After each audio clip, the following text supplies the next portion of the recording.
Dans Jean 3,6, la première lettre du premier mot « esprit » est un « E » majuscule.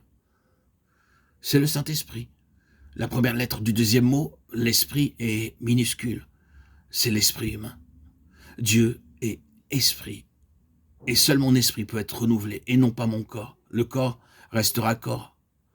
Nous ne pouvons pas avoir un corps en acier après notre nouvelle naissance. Nous restons tels que nous sommes.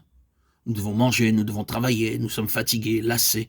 Nous demeurons des êtres humains ordinaires. Ce corps ne se transformera jamais en acier, mais dans mon esprit, je peux être renouvelé et devenir une nouvelle personne avec de nouvelles facultés. Ceci n'est possible que lorsque je suis d'abord purifié intérieurement. Dans Hébreux 9,14, nous lisons « Combien plus le sang de Christ, qui, par l'Esprit éternel, s'est offert lui-même sans tache à Dieu, purifiera-t-il votre conscience des œuvres mortes, afin que vous serviez le Dieu vivant ?» Avant que le Saint-Esprit ne puisse venir dans mon esprit, il faut que toutes les taches de souillure causées par des pensées, des paroles et des actes soient lavées et enlevées. Dieu a placé un appareil enregistreur dans nos cœurs. Chaque mot que nous prononçons, chaque pensée, ce que nous faisons, sont enregistrés silencieusement dans la conscience. C'est l'appareil enregistreur de Dieu. C'est pourquoi sur leur lit de mort, des hommes sont souvent troublés par une conscience souillée. J'ai vu des gens dans la terreur.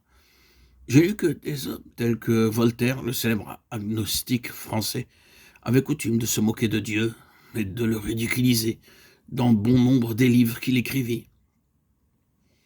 Dans ses conférences, il parlait contre Dieu, mais sur son lit de mort, tout tremblant de terreur, il poussait des cris.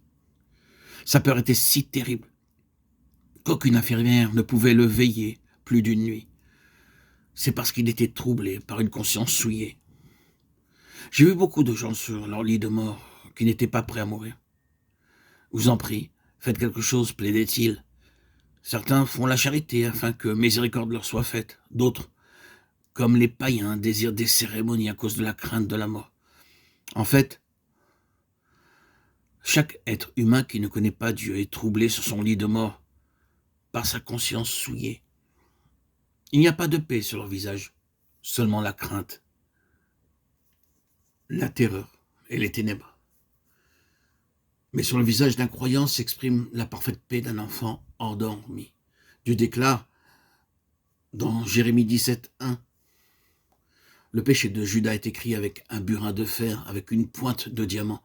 Il est gravé sur la table de leur cœur et sur les cornes de vos autels. » La marque profonde est présente. Aussi, avant que le Saint-Esprit puisse renouveler mon esprit, ma conscience souillée doit être complètement purifiée, nettoyée et lavée de toutes les taches gravées par mes pensées, mes péchés ou mes actes. Et ceci est uniquement possible par mon Seigneur et par son précieux sang.